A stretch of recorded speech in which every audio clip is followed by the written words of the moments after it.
Hi viewers, welcome to my channel Kuzhali's Artnado. Hand embroidery கத்துக்க beginnersக்காக இந்த video நான் ready பண்ணியிருக்கேன். இதில் hand embroidery பண்ணுறதுக்கு தேவையான பொருட்கள் பற்றி சொல்லியிருக்கேன். அது தவிர சில யூஸ்ஃபுல் டிப்ஸையும் ஷேர் பண்ணியிருக்கேன். Let's start. Hand embroidery பண்ணுறதுக்கு பேசிக்காக 3 ஐட்டம்ஸ் வேணுங்க. இது hand embroidery hoop, அப்புறம் embroidery needles, அப்புறம் threads இதெல்லாம் வேணும். ஃபர்ஸ்ட் இது ஹூப். இந்த ஹூப் வந்து டிஃப்ரெண்ட் சைஸில் கிடைக்குது. அப்புறம் பிளாஸ்டிக்கில் கிடைக்குது, இது வுட்லேயும் கிடைக்குது. இது மீடியம் சைஸ் ஹூப்பு. இதை விட ஸ்மால் சைஸ்லையும் கிடைக்குது, இதை விட பெருசாகவும் இருக்குது. இது எம்ப்ராய்டரி ரிங்குன்னு சொல்லி கேட்கலாம் நீங்கள், எம்ப்ராய்டரி ரிங்குன்னு சொல்லுவாங்க. அப்புறம் எம்ப்ராய்டரி பண்ணுறதுக்கு உங்களுக்கு எம்ப்ராய்டரி நீடில்ஸ் வேணுங்க. இது வந்து டிஃப்ரெண்ட் சைஸஸில் கிடைக்குது. இந்த எம்ப்ராய்டரி ஊசிக்கும் நார்மல் ஊசிக்கும் என்ன டிஃப்ரென்ஸ்னால், இதோட இந்த ஹோல் வந்து உங்களுக்கு கொஞ்சம் பெருசாக, அந்த ஹோல் சைஸ் வந்து பெருசாக இருக்கும் நார்மல் நீடியில் இருக்கிறத விட. அப்போ தான் நம்ம இதில் திக்கான த்ரெட்ஸ்லாம் நம்ம இன்சர்ட் பண்ணி அதை கோர்த்து தைக்க முடியும். அதுக்காக நார்மல் நீடில்ஸ் வேறு, இதில் வேறு மாதிரி இருக்கும் அந்த ஹோல். இந்த மாதிரி நீடில்ஸ் தான் வேணும். நீங்கள் எம்ப்ராய்டரி நீடில்ஸ் கிட்ட மார்க்கெட்டில் கிடைக்கிறது நீங்கள் வாங்கிக்கலாம். அப்புறம் த்ரெட்ஸ் வேணும். த்ரெட்ஸ் வந்து இது anchor thread, cotton thread, anchor கம்பெனியோடது. இது இல்லாமல் உங்களுக்கு உள்ளன் த்ரெட்ஸ் இருக்குது. ஸ்வெட்டர் பண்ணுவோம் இல்லைங்களா, அந்த உள்ளன் த்ரெட்ஸ், அப்புறம் ஜரி த்ரெட்ஸ், சில்க் த்ரெட்ஸ், அப்புறம் வந்து க்ரோஷே பண்ணுவாங்க அந்த த்ரெட்ஸ். எந்த டைப் ஆஃப் த்ரெட்ஸ் வேணாலும் நீங்கள் யூஸ் பண்ணலாம். ஃபஸ்ட்டு பிகினர்ஸ் வந்து இந்த காட்டன் த்ரெட்டில் எம்ப்ராய்டரி பண்ணி பழகினீங்கன்னா நல்லா ஈஸியாக இருக்கும் உங்களுக்கு. காட்டன் நல்லா அந்த டிசைன்லாம் நல்லா வரும் உங்களுக்கு. அதனால் நீங்கள் ஃபஸ்ட்டு காட்டனில் ட்ரை பண்ணுங்கள். இந்த கம்பெனி த்ரெட் வந்து நல்லாயிருக்கும், கொஞ்சம் வந்து அந்த கலர்லாம் போகாது, ஃபேட் ஆகாது, நல்ல குவாலிட்டியான த்ரெட்டு. இது 10 rupees அப்படி கிடைக்குது. நீங்கள் வந்து ஹோல்சேல் ஷாப்பு இல்லைனா இந்த எம்ப்ராய்டரிக்கான ஸ்பெஷல் ஷாப்ஸ் இருக்குங்களா, அதிலலாம் வாங்கினீங்கன்னா இன்னும் கூட 7 rupees 8 rupeesக்கு கிடைக்குது உங்களுக்கு. இது வந்து டிஃப்ரெண்ட் கலர்ஸில் வருது, மல்டி கலரும் கிடைக்குது, டபுள் கலர்ஸ் அந்த மாதிரிலாம் கிடைக்குது உங்களுக்கு. இது ஆங்கர் த்ரெட்டுங்க. இதில் வந்து மேலே ஆங்கர் போட்டிருக்கு. எல்லா த்ரெட்ஸ்லையுமே அதோட நம்பர் கொடுத்துருப்பாங்க. 8 meters லென்த்தில் வருது இது. அப்புறம் அந்த கலரோட நம்பர்ஸ் கொடுத்துருப்பாங்க, எல்லாம் அந்தந்த கலரோட நம்பர். நீங்கள் போய் ஷாப்ஸில் கேட்கும் போது இந்த நம்பரை சொல்லி கேட்டு வாங்கிக்கலாம். இது இப்போது இதே கலர்ஸ் இதே ஷேடு வேணும்னா உங்களுக்கு ஈஸியாக இருக்கும். இந்த நம்பரை சொல்லி கேட்டிங்கன்னா உங்களுக்கு சேம் கலர் சேம் அந்த ஷேடு கிடைக்கும் உங்களுக்கு. அதனால் நீங்கள் அந்த நம்பர் நோட் பண்ணி வச்சுக்கணும். இந்த காட்டன் த்ரெட்டில் வந்து உங்களுக்கு 6 strandsல வருங்க. 6 strands இருக்கும். அதாவது 6 சின்ன சின்ன பிரிவாக கொடுத்துருப்பாங்க. அதாவது நம்ம எம்ப்ராய்டரி பண்ணும்போது நம்மளோட தேவைக்கு ஏற்ற மாதிரி நம்ம போடுற டிசைன்ஸ் பேட்டர்ன்ஸை பொறுத்து நீங்கள் 6 திக்காக நல்லா வேணும்னா நீங்கள் 6 strandsலையும் பண்ணலாம், இல்லை 2 strands 3 strands அந்த மாதிரி நீங்கள் இதை பிரிச்சுட்டு பண்ணிக்கலாம். இப்போது இந்த எம்ப்ராய்டரி ஹூப்பில் கிளாத்தை எப்படி ஃபிக்ஸ் பண்ணுறதுன்றதை பற்றி பார்க்கலாம். இந்த ஹூப்பில் ஸ்க்ரூ இருக்குங்களா, அதை லூஸ் பண்ணிவிட்டு உள்ளே இன்னொரு ரிங் இருக்குது, அதை எடுத்துடணும்.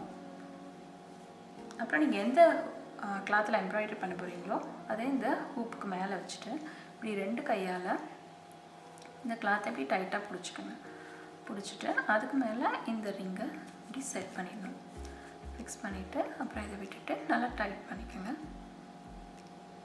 டைட் பண்ணிவிட்டு எல்லா பக்கமும் இந்த கிளாத்தை இப்படி இழுத்து விட்டுக்கணும், கரெக்டாக ஃபிக்ஸ் பண்ணிக்கணும்.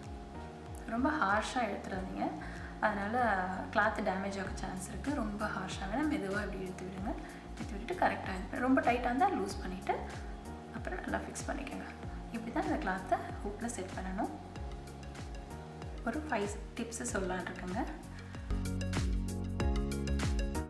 இந்த ஹூப்பு நீங்கள் ஃபஸ்ட்டு வாங்கும்போது இது மீடியம் சைஸ் ஹூப்பு. மீடியம் சைஸ் எல்லாம் இதை விட ஸ்மால் சைஸ்லேயும் கிடைக்குது. அந்த மாதிரி சைஸ் ஹூப்பை வாங்கி ஃபஸ்ட்டு நீங்கள் எம்ப்ராய்டரி போட்டு பழகுங்க. இதோட பெரிய ஹூப்பும் கிடைக்குது, அது வாங்கிடாதீங்க. அது உங்களுக்கு ஃபஸ்ட்டு கற்றுக்கும் போது ஹேண்டில் பண்ணுறதுக்கு கஷ்டமாக இருக்கும். அது ஹோல்ட் பண்ணிவிட்டு உங்களுக்கு பண்ணும்போது கொஞ்சம் சிரமமாக இருக்கும். அதனால் ஃபஸ்ட்டு நீங்கள் மீடியம் இல்லைன்னா ஸ்மால் சைஸ் வாங்கி யூஸ் பண்ணுங்கள். டிப் 2 என்னென்னா, எம்ப்ராய்டரி பண்ண நீங்கள் ஸ்டார்ட் பண்ணும்போது இந்த ஸ்க்ரூ இருக்குது இல்லைங்களா, இதை வந்து எப்போவுமே டாப் சைடில் வச்சுட்டு நீங்கள் ஸ்டார்ட் பண்ணுங்கள். இது இப்படி கீழே டவுன் சைடு இந்த மாதிரி சைட்லலாம் வச்சுட்டு எம்ப்ராய்டரி பண்ணாதீங்க. டாப்பில் வச்சிங்கன்னா இது நீங்கள் இப்படி எம்ப்ராய்டரி பண்ணும்போது உங்களுக்கு இது டிஸ்டர்ப் பண்ணாமல் இருக்கும். இப்போ நீங்கள் இதை கீழே வச்சுட்டு பண்ணிங்கன்னு வச்சுக்கோங்களேன். எம்ப்ராய்டரி கோத்துட்டு நீங்கள் இப்படி பண்ணும்போது இந்த ஊசி வந்து இதில் மாட்டிக்கிட்டே இருக்கும், உங்களுக்கு டிஸ்டர்பன்ஸாக இருக்கும், இரிட்டேஷனாக இருக்கும். ஸோ அப்புறம் நீங்கள் ஆனால் டிசைன் திருப்பிலாம் பண்ணும்போது டவுன்லலாம் வரும். பட் நீங்கள் ஸ்டார்ட் பண்ணும்போது எப்போவுமே இதை டாப்பில் இருக்கான்றதை பார்த்துக்கோங்க. அது ஒரு சின்ன டிப்பு. இதை ஃபாலோ பண்ணிங்கன்னா உங்களுக்கு ஈஸியாக இருக்கும். டிப் 3, இந்த ஹூப் இருக்கு இல்லைங்களா, இதில் வந்து நீங்கள் இந்த மாதிரி மாஸ்கிங் டேப் கிடைக்கிது மார்க்கெட்டில், பேப்பர் டேப்பு. இந்த மாதிரி டேப்பை இந்த ரிங்கில் இந்த மாதிரி சுற்றி வச்சுக்கலாம். இது எதுக்கு யூஸ் ஆகும்னா, நீங்கள் ரொம்ப ஷைனான கிளாத்து இல்லை நெட்டு கிளாத்து, ரொம்ப தின்னாக மெல்லிஸான கிளாத்தில் எம்ப்ராய்டரி பண்ணுறீங்கன்னா அப்போ நீங்கள் இந்த மாதிரி யூஸ் பண்ணி ட்ரை பண்ணலாம். இந்த கிளாத்தை விட, இந்த ஹூப்பை விட இதில் கொஞ்சம் நல்லா அந்த கிளாத்து ஃபிக்ஸ் ஆகும். இதை விட இதில் கொஞ்சம் நல்லா க்ரிப்னஸ் கொடுக்கும். சில்க்கு கிளாத்து அந்த மாதிரிலாம் பண்ணும்போது கொஞ்சம் டேமேஜ்லாம் ஆகாமல் இருக்கும் உங்களுக்கு. இந்த மாதிரி நீங்கள் இந்த பேப்பர் சுற்றிக்கலாம், இல்லைன்னா நீங்கள் தின்னான அதாவது மெல்லிஸு துணி எதனா இருந்தால் கூட நீங்கள் அதை க்ளூ போட்டு இதில் ஒட்டி வச்சுக்கலாம். இது கம்பல்சரி கிடையாது, பட் நீங்கள் இந்த மாதிரி ட்ரை பண்ணி பார்க்கலாம். இது யூஸ்ஃபுல்லாக இருக்கும்.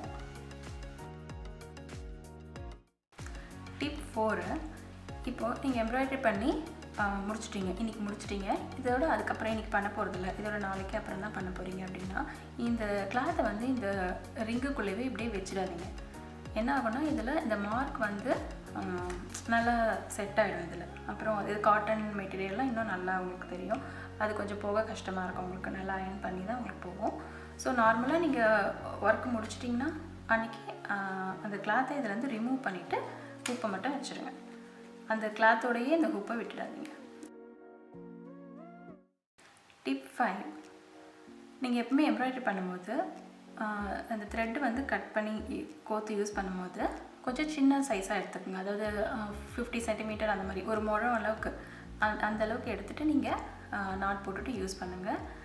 இது என்னென்னா கொஞ்சம் சீக்கிரமாக முடியும் உங்களுக்கு. ரொம்ப பெரிய லாங்கு த்ரெட்டாக நீட்டாக எடுத்திங்கன்னா அது உங்களுக்கு பண்ணுறதுக்கு கொஞ்சம் கஷ்டமாக இருக்கும், ரொம்ப இப்படி இருக்கணும். இது ஒரு யூஸ்ஃபுல்லான டிப்பு.